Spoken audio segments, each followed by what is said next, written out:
after the Holocaust, 1946 Germany, how long did it take until Jews re-entered the workforce?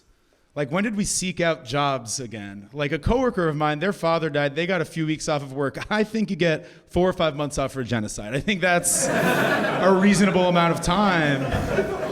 I'd legitimately like to know how those conversations went when they're like, hey, Jacob, we could really use you back at the office. Well, I'm actually on an extended leave of absence. Why? The Holocaust, that's why. Well, you better get back to work. What are you gonna do, sue me? Every good attorney in Germany is on extended leave of absence. You're not gonna find an attorney to get the job done. Alternatively, how'd it go for Jews trying to find a job? Probably couldn't make it out of the job interview. They're like, you seem like a great candidate, but we noticed that there's a huge gap in your resume.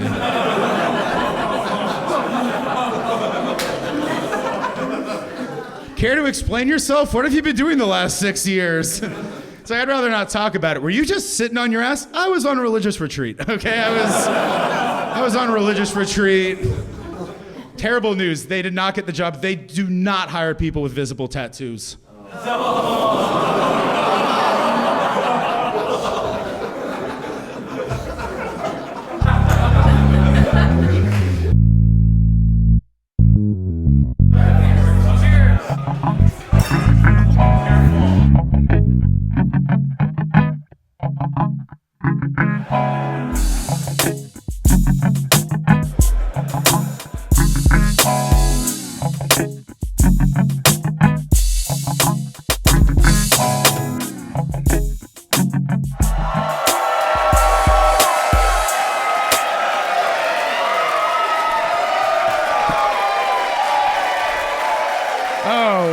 Thank you guys, thank you.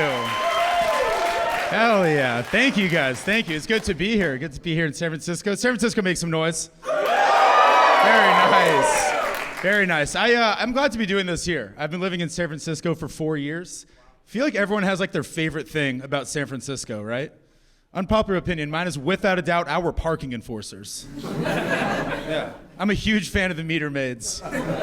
Because I noticed on the side of the Meter-maid's little cart, there's a disclaimer in red that reads, assaulting a San Francisco parking enforcer is a $2,000 fine. Yeah, I think that's very appropriate because assaulting any other human being is immediate jail time. Even the city of San Francisco was like, they're not really people. They're not actually human beings. As long as you have a great disposable income, you can beat the shit out of our parking enforcers with impunity. I read up on the statutes. Fun fact, if you have $10,000, you can fucking kill them, okay? Yeah, it's only half a month's rent. I highly recommend. Highly recommend. If you have $12,000, you can hit their dog. Yeah, you guys don't like me hitting a dog. I just murdered a parking enforcer. We were all on board. Humans are below dogs on the social totem pole. That's why Mike Vick still doesn't have a Netflix documentary. Meanwhile, we have Zac Efron playing Ted Bundy. I'm upset. I don't think it's fair. We do have some bad laws, though, in San Francisco. Like the last district attorney, he made it where people who smash car windows cannot get arrested. Yeah, I didn't really care about that until my car got broken into. I'm like, this is a serious problem. My stuff's missing. I need justice now. Can't make this up. The DA had an entirely separate initiative focusing on penalties for pronoun misuse. Yeah, and for the record, I want everyone to be called whatever they'd like to be called, but pronouns never broke into my car, so my priorities lie elsewhere. I'm also kind of wondering now, how's it gonna look the next time I catch someone breaking into my car? I'm like, officer, he went that way, go get him. The officer's like, whoa, pal, we don't know how these criminals identify. Now you're in trouble. You called him he. I'm like, you just called him him. We're both going to gender fluid jail, okay? They're gonna lock us up and throw away the key. I do think it's a little crazy that there's even a pronoun debate at all politically. You know, just call people that want to be called. It's that simple. Like it all started with one person who was like, hey, I'd like to be referred to as they or them. And conservatives were like, I am not calling them they. Also pretty cool. Republicans care about grammar now? Hell yeah. That's what I want conservatives spending all their time on. It's gonna make political debates with my uncle at Thanksgiving a lot easier. He's like, yeah, Mexicans, they're not someone I want to talk to. Like, you mean they're not someone to whom you'd like to talk, idiot, okay? Stop worrying about pronouns. Prepositions were the issue the whole time. Oh yeah, big grammar liberal crowd. This is good. This is good. My uncle was upset when he heard that joke. He's like, am I the uncle you're referring to? I'm like, no, relax. You're the uncle to whom I'm referring. Yeah. Same joke twice, and it still works. That's how you know it's very funny. I've been in a very good mood recently. I recently got out of a random roommate situation. Yeah, don't clap, it's fine. I'm pretty stoked to be out of there. It was not a healthy living situation. I had 2 random roommates, 2 people, one of whom was a full-on coke addict. Yeah, I knew that he had a problem because I do coke 3 times a week, hard minimum. Absolute hard minimum. I do exactly as much cocaine as you would think by looking at me right now, okay? Whatever quantity you're imagining, that's what I do, okay? On a weekly basis. But I'm not an addict, right? I don't think I'm an addict. I think he's an addict. Because I don't think that cocaine consumption is what defines an addict, right? I think it's how you're doing it. What's the setting for this cocaine?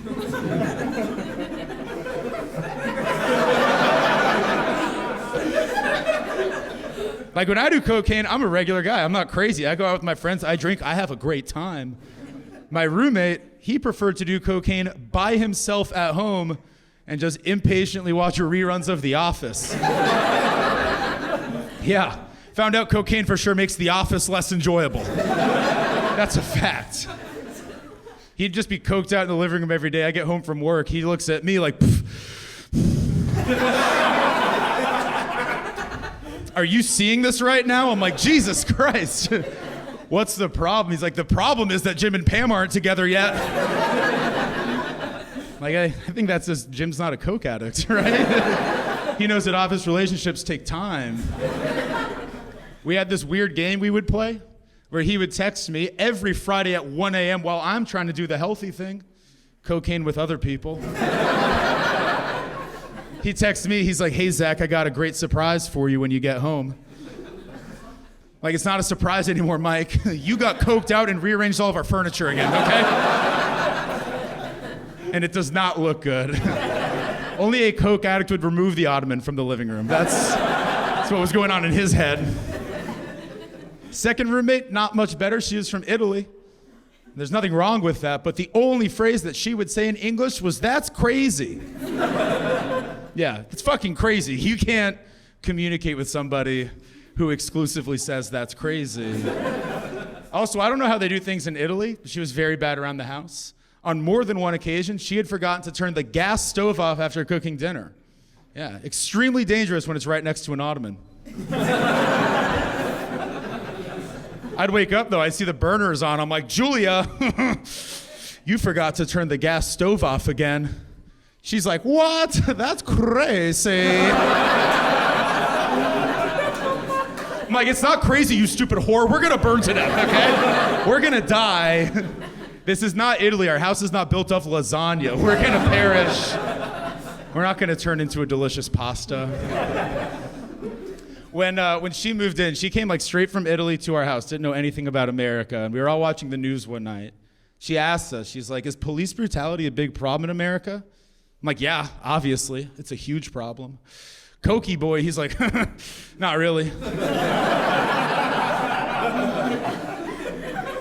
I'm like, well, how so? He's like, well, to be fair, if you want to be pragmatic, if you think about how many people die of cancer versus how many people die from the police, it's pretty inconsequential. Yeah, kind of a false equivalency. Not exactly an apples to apples comparison, but I'm a good roommate. I have to show him the error of his ways. So I started stealing his cocaine, guys. Yeah, I started stealing his cocaine.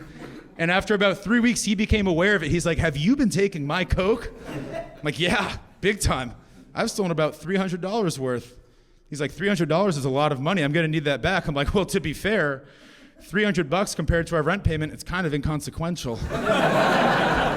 He's like, oh, you know what? I think there is police brutality. I think that's a real problem in America. Yeah, Julia chimed in. She's like, that's crazy. I'm like, it is crazy, Julia.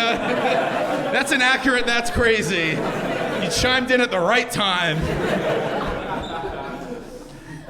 It is good to be here. It feels like yesterday that COVID was tough for comedians. I didn't do very many shows in 2020. Didn't see that many friends. At one point, I got pretty depressed. I actually wound up calling the suicide hotline, which I do not recommend at all. You would be extremely surprised to hear how long they kept me on hold. Yeah, you're playing with fire there. I'm not going to tell you how long they kept me on hold, but it was one rash decision. It was at least one rash decision of time. Some of you are concerned. You don't have to worry about me, okay? Now when I'm suicidal, I learned my lesson. I do not call the suicide hotline. I call American Express customer service. Yeah. They're the best. They don't leave you on hold at all. It's their policy. I called them. They're like, what can we help you with? I'm like, where to start? Loneliness? They're like, we can't help with loneliness. We're actually a credit card company. I'm like, well, if you're a credit card company, I need to report fraud. They go, that's very good. What kind of fraud do you need to report? I'm like, my life is a lie. I'm a fraud.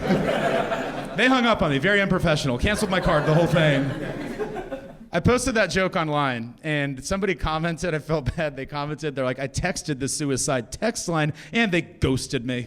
Yeah, sucks for that person. They thought they hit a low point, and then they found a completely new one. I looked into it, though. The suicide hotline does have a text line, which they encourage people to use before calling, which I think is pretty great. It really goes to show you that there is never an appropriate time to call somebody. Ever. Even the suicide hotline is like, glad we could help, but just text us next time, okay? Don't be a fucking weirdo. I do post a lot of jokes online. I get some good comments online. I get some good, some bad. I got a comment recently that I have no idea how to interpret. Somebody commented on one of my posts, and he was like, hey, man, love your humor, very funny. Keep doing what you're doing. You're going to make it in this business. Like, that's such a nice thing to say. Then I looked at his username, and his username was, and I quote, _ the N-word is not offensive. That's not good. That's my fan. That's not good at all. That's not the fan that I want. I did some soul searching. I'm like, what joke won over the N-word guy? At what point did the N-word guy scroll through my feed? He's like, oh, this is my favorite comedian right here. We're extremely like-minded. He's great. I did some research. I went to his profile. Profile picture of Donald Trump, not good. Not good, also not surprising. It was ironic too, because in that moment, it made me feel like Donald Trump. Like in the 2016 election, when they were like, hey, Donald, you have KKK supporters voting for you. Do you denounce support from the KKK? And Donald Trump was like, I could really use the votes. Like, hey, Zach, do you denounce the N-word guy as a follower? I'm like, he likes all of my posts. I don't know. N-word guy's pretty kind to me at the end of the day. To make it worse, though, someone else commented, they're like, you're a lousy comedian. Looked at their username, it was all cops are bastards. I'm like, great. Now I have to pick a side? I went with the N-word guy, if we're being honest. I'm not quite ready to cut ties with the N-word guy, okay? I need more fans before I let him go. I am a pretty liberal guy, for the record. I'm very left-leaning politically. I grew up in a liberal household. My dad is the most liberal guy that I know, which is cool because we're very like-minded, but having a liberal dad has its own set of issues. Like, he's gotten too progressive where I can't even share good news with him anymore.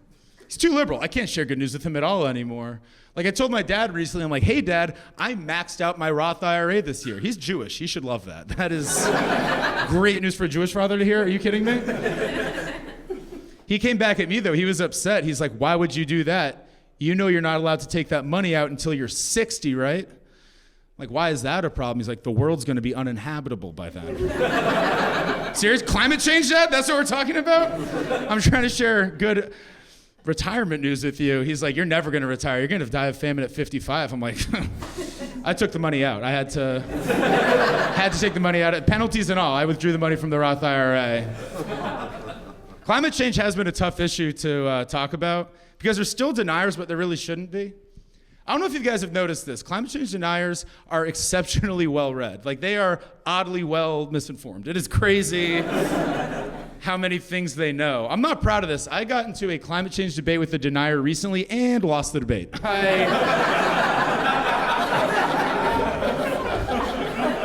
I lost the debate handedly. He had me beat at every step of the way. Like, he kicked it off. He's like, why do you think that climate change even exists? I'm like, well, look at all of the facts. Look at all the weather events happening around us. There's a drought in Arizona. Sea levels are rising in Miami. He's like, Will, which is it? More or less water? Do you guys have a good answer for that? Because I fucking didn't. I didn't have a good answer at all. I panicked. I'm like, we're running out of water, buddy. He's like, where's the water? Is it going to space? I'm like, don't condescend me. It's not going to space. It's like, well, where'd it go? I'm like, nowhere. We have just as much water as ever. He's like, yeah, the water went from Arizona to Miami. I'm like, oh, they'll move. It's gonna be fine. I tossed up a Hail Mary after that, though. I thought I had him with this. I'm like, well, what about the hurricanes? It's like, we've always had hurricanes. What do you mean? I'm like, this last hurricane in Miami destroyed more houses than ever. He goes, we have more houses than ever. That's a good point. That's an undeniable point. Are you fucking kidding me? I had nothing for that. For the record, guys, big climate change denier, okay? He won me over. I do not accept climate change at all. I put that money right back in the Roth IRA, okay? I put the money right back in the Roth IRA. I'm gonna have a late retirement and still not die of famine. It's gonna be fine. Yeah, Ted Cruz 2024, let's go. We're all on board, right? We're all on board. Any pro-lifers here tonight? Make some noise. No, you're not. Pro-life men don't wear jewelry.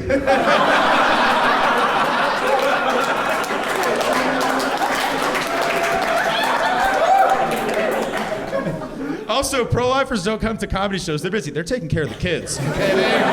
They're taking care of the kids. They have obligations. Everyone has, abortion's become a pretty tough issue. Everyone has strong opinions on abortion. As a white guy, I feel very compelled to tell you all how I feel on the matter. We make the laws. It's important you know how we feel. For the record, I am on the right side of abortion. I'm on the correct side. I'm not on the right side. I'm on the left appropriate side. I'm a big your body, your choice fan, but I take it pretty far. I think as long as the baby is attached to your body, that's a clean abortion. It's a clean abortion. If you're halfway through the birth and you're like, this sucks, abort, clean abortion. Clean abortion. My stance is that life begins at the cutting of the umbilical cord. That is my stance on abortion. But everyone has a different opinion, right? Like, where is it abortion? Where is it murder? It's a little arbitrary. Like, third trimester, is that a life? I don't know. First trimester, is that a clean abortion or is it murder? If a woman takes Plan B, is that murder? If I use a condom, is that murder?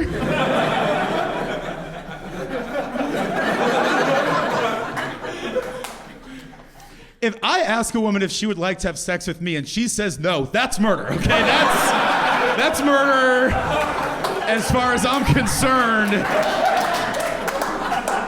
I gave you the chance to bring another Jewish adult into this world. It's murder and it's anti-Semitic, okay? That's a 2-for-1. I'll take it further than that. If you're unfuckable, if you are not fuckable, mass murder, okay? Mass murder, that's just a litany of opportunity cost murders that you have created with your pimples. I don't know. Like, that's my stance. Like, it's no wonder to me, it's no wonder, like, incels, like, involuntary virgins are shooting places up. They've been committing genocide since before they bought a gun, in my opinion. Yeah, some of you did not like that, and that's what we call a tester. And you guys are not gonna like the rest of the set if you did not like that one. My recommendation is get on board, because I saved the dark humor for last. So, get on board.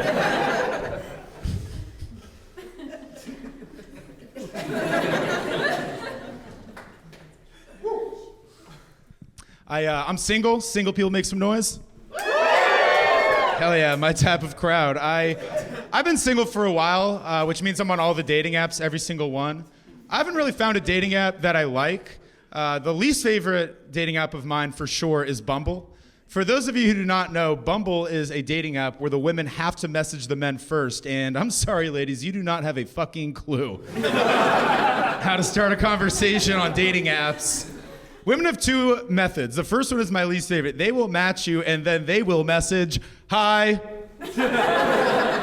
Just hi, not how are you doing, how's your weekend, nothing to work off of.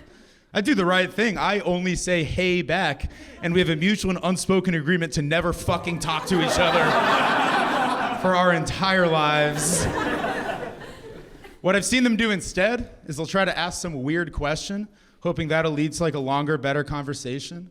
This is the real message I got off of Bumble. This girl was like, hey, Zach, if you were trapped on an island and you could only bring one book, what would it be?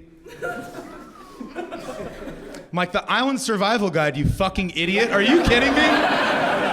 What other book would I want on the island? I don't think I'm gonna have free time to leisurely reread Of Mice and Men. I'm trying to eat mice to survive. The dating app I tried most recently, I tried this new dating app. It's called Coffee Meets Bagel. It seemed pretty intriguing. I thought it was a cool new idea. I'm not a fan of it at all. I wouldn't recommend Coffee Meets Bagel because I downloaded Coffee Meets Bagel. I made a profile only to find out that it's not a dating app for Colombian women looking for Jews. That's what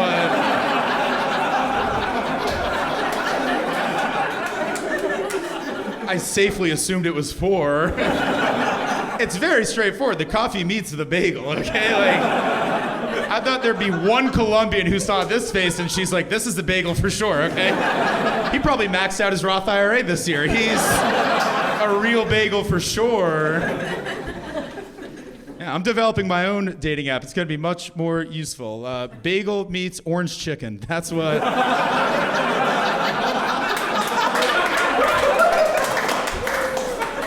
That's what the bagels are looking for. I know bagels. I'll also make bagel meets PB&J because we will settle for white women.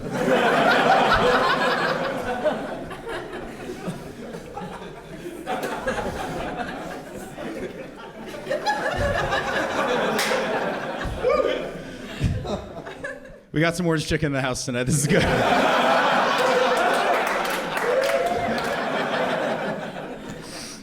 Oh man, I'm in a tough spot with dating right now. I'm in a very tough spot with dating right now because I'm not looking for anything serious, but recently I did have the revelation that I cannot do one-night stands anymore. I realized that I have bad one-night stand manners. Yeah, I don't know about you guys, I stay over every time. Every time I stay over. The thing is, I do comedy at night. I have nothing to do during the day. I stick around, okay? I stick around in the morning. You have to ask me more than once to leave before I'm out of there, all right? This is my house now. I get very comfortable. When I was 26 years old, I had a one-night stand with a 39-year-old woman. We're hitting it off at the bar. She's like, should we go back to your place? I'm like, are you fucking crazy? You've owned a home for 8 years. What are we talking about? Like, I have a coke addict roommate. You have a mortgage. There's a clear answer here. So I stayed over at her house, and in the morning, I've been there a while. It's like noon. I haven't even gotten out of her bed. Haven't gotten out of bed. I'm like Charlie's grandparents from Willy Wonka. Just rocking back and forth in my hammock. Here indefinitely until a golden ticket comes my way. I'm tucked in. And I could tell she was trying to get rid of me. She hit me with this. She's like, what do you have to do today? I'm like, don't worry about it. Don't worry about what I'm gonna do today. I think I'll check out all these extra bedrooms you bragged about online. That's what I'll do today. She's like, well, I have a lot of stuff to do. I'm like, oh, I won't be in your way. Eventually it was like 3 p.m. Still haven't gotten out of bed, and she got fed up because I ran out of things to talk about, and I was like, man, this is crazy. I'm 26, you're 39, you are exactly 50% older than me. Yeah, she also didn't find that funny. She's like, get the fuck out of my house right now. I'm like, all right, once my clothes are done in the dryer, I'm out of here, okay? This is the last load of laundry, I promise. It is tough though, like not wanting one night stands, not wanting a serious relationship. I'm like in dating limbo because I just live in the early life cycle of dating, like dates 1 through 6. But I kind of like it. I think dates 1 through 6 are by far the most exciting part.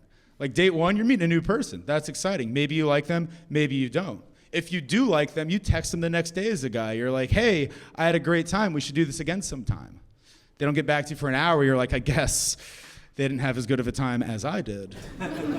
They don't text you back for 2 hours. You're like, I hope they don't text me back. I don't want to date somebody who doesn't text me back within 2 hours.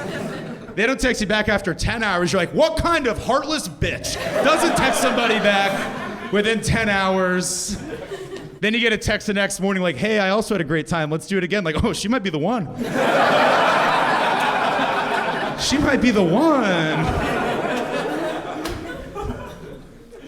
After that, second and third date, you have sex for the first time. Obviously exciting. You know, you figure out what they like in bed. They figure out what you like in bed. You know, fifth and sixth date, even better. You know, you're really connecting with them emotionally. Feels very sweet. And that's where I stop.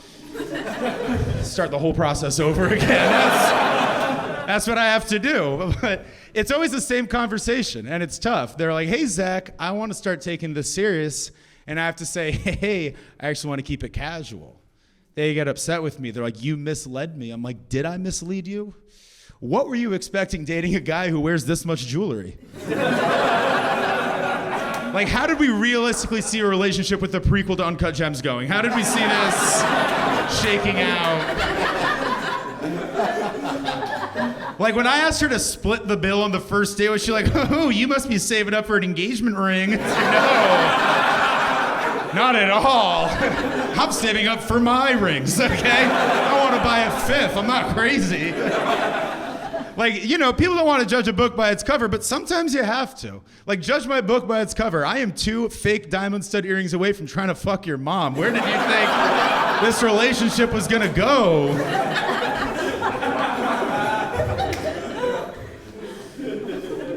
I am parched. Dating is tough, though. I went on one of the worst first dates of my life recently. You ever go on a first date with someone and at minute 0, you're like, I fucking hate you. You just know right off the bat, you're like, this is a shitty person with whom I don't want a relationship. I went on a date a few weeks ago, and I got to the bar. I texted her. I'm like, hey, I just got here. She's like, cool, I'm parking. I'll be there in a couple minutes. Very nice. She showed up, and the first thing she said to me, she was like, not gonna lie, I'm pretty fucked up right now. Yeah, no filter for me. I'm like, but you drove here, what? You drove drunk to our date? She's like, I can't believe you would confront me about driving drunk. I'm like, I can't believe that you would kick our date off with a felony. That's what we're doing now? Good dates end on drunk driving. They don't start with it.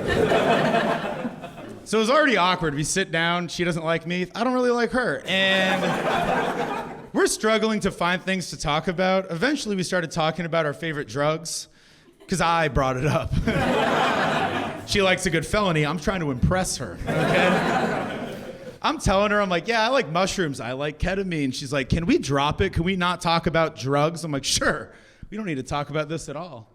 20 seconds goes by, no conversation. She's like, I did a bump before I came here. I'm like, what?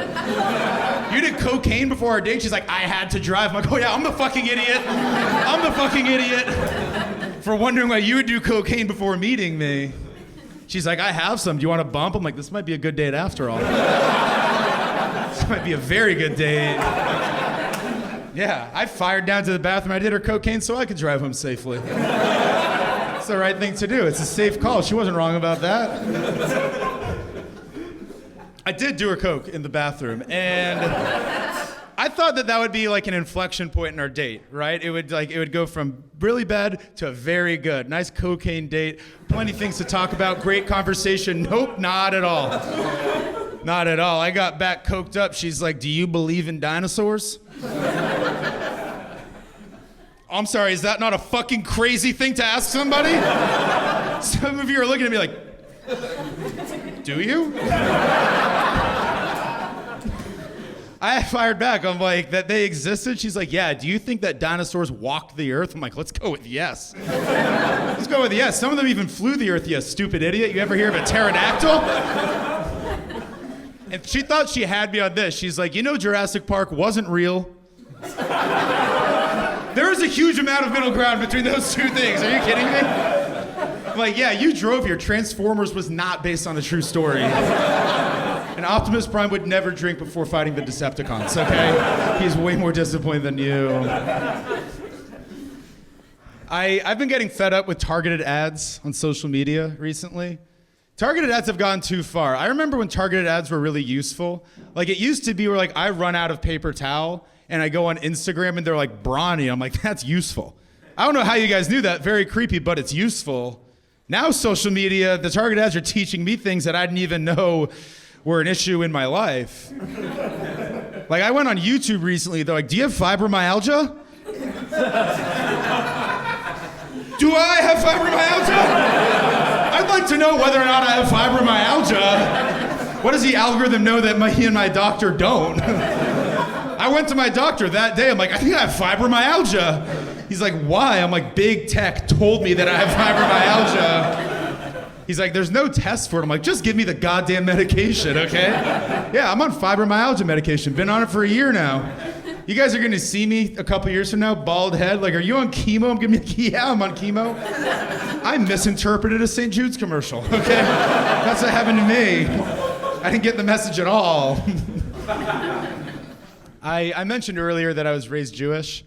Growing up Jewish, one thing that I was always taught is that people who deny the Holocaust are generally anti-Semitic. You guys have probably heard it as well. Generally, people who deny that the Holocaust existed are not fans of Jews at all. That's never made any sense to me at all. Like, I like to think that I'm a pretty logical guy. If hypothetically I dislike Jews, the last thing I'd ever deny would be the Holocaust. Are you kidding me? I'd be talking about it all the time. Like, what else? That'd be like if you're a member of Al-Qaeda and you're like, oh, 9/11? Never happened. Never happened. We never hit the first tower, let alone the second. It just never happened. Like, if I hated Jews, I'd be taking it far. I'd be a Holocaust acknowledger. I'd be having movie night with my bigoted friends every week. Every week. Like, hey guys, phenomenal news. For the 32nd week in a row, we are watching The Boy in the Striped Pajamas again. It's gonna be a great time. If everybody shows up early, we may have time for The Pianist. I don't know. You guys don't need to groan. I think I'm onto something here. Like, all I'm trying to say is that if you hate Jews and you deny the Holocaust, the only thing you're really denying is yourself of a great time, okay? Go get that nostalgia. Go all in on the bigotry, okay? Have fun with it. Growing up Jewish, I actually didn't see that much anti-Semitism, though. I had it pretty easy. There's only like one real instance of anti-Semitism that I did see growing up. When I was a sophomore in high school, I sat next to a kid in social studies who I had no idea prided himself on being a neo-Nazi. Yeah, which I should have been able to see coming. Cannot make this up. His name was Tobe Slaughter. Phenomenal name for a Nazi. That is an exceptional name for a neo-Nazi. That'd be like if my last name was Roth IRA. It would just be perfect. Tobe Slaughter, though, great name, pretty abysmal Nazi. Bad Nazi, because he had no idea that I was Jewish for 4 months. I slid under the radar. Yeah, I looked the same back then, only I was overweight, which is not Jewish. So he should have been able to see that one coming. And it was really awkward, like when he found out that I was Jewish and I found out that he was a neo-Nazi, very tough exchange. I mentioned offhand that I was Jewish. He's like, well, that's fucked up, because I'm a neo-Nazi. I'm like, you're right, that is extremely fucked up. That is the definition of fucked up. He made this weird proposal to me. He's like, well, tell you what, Zach, I think you're a pretty sick dude. How about I keep liking you and I just hate all the other Jews? Yeah, which I didn't really want to say yes to, but the alternative was to be at odds with a Nazi, and that has not played out well for us historically. And it was awkward, though, because he thought we were good buddies, and I was just trying to make sure I didn't get Tobe slaughtered. That was our exchange. I do like to think about if in Nazi Germany, if every Nazi was as perceptive as Tobe Slaughter. it would not have been 6 million. It would have been 5 total people. It would have been, I would have been able to walk down the street. He would have been like, are you Jewish? Like, me?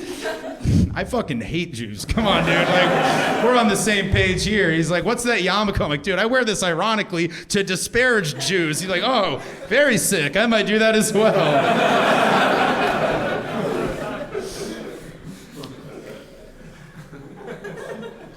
Growing up, I was actually very overweight. Growing up, I was a very fat kid from like 0 to 19. And I don't talk about it much because anytime you tell someone that you've lost weight, it is always followed up with a very weird response. Like I'll tell someone like, yeah, I've actually lost a lot of weight. I used to be overweight. They're like, oh, I never would have guessed it. Like, yeah, that's the point of losing weight. Are you kidding me? Like if I told someone like, yeah, I lost weight, and they're like, oh, I can see how I used to be a real fat fuck. Like, oh, okay. I don't like this conversation at all. I'm going to the gym right now. But I wasn't very confident in high school. I was actually a virgin throughout high school. And looking back, I've realized that I was very gullible in high school. This is a true story that I'm not too proud of.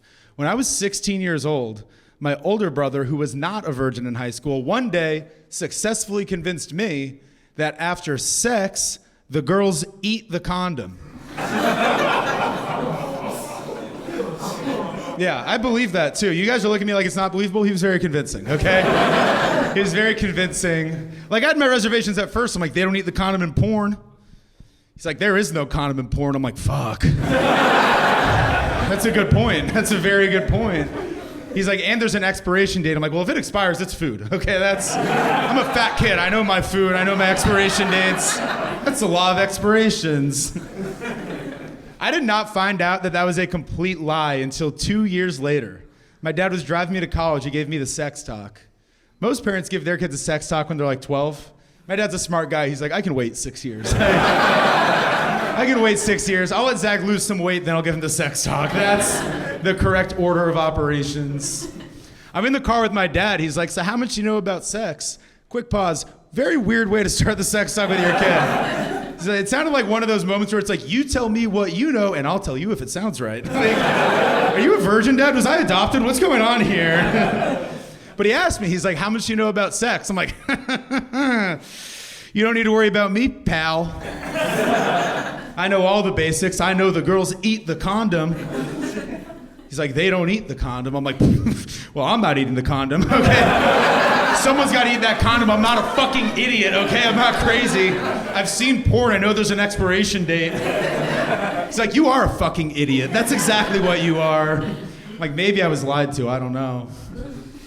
I am glad that I found that out from my dad, and I did not have to find that out organically. Could you imagine losing your virginity with already awkward fashion? And then as soon as you finish, having to be like, hey,